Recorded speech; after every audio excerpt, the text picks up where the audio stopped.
Ayan guys, dahil sa tag-ubo dito,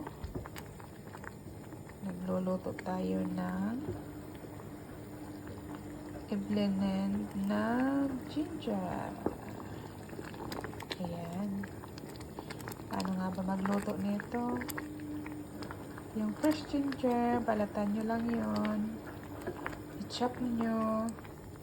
Pakuluan ng konti. Tapos i-blend nyo.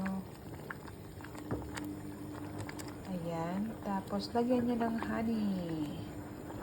At tayo ay gagawa ng candy, ginger. So, ayan. Paruhin muna natin to. Palaputin natin to ng gusto. Na mag-caramelize na siya. Tapos, ipupuwang na natin ng candy.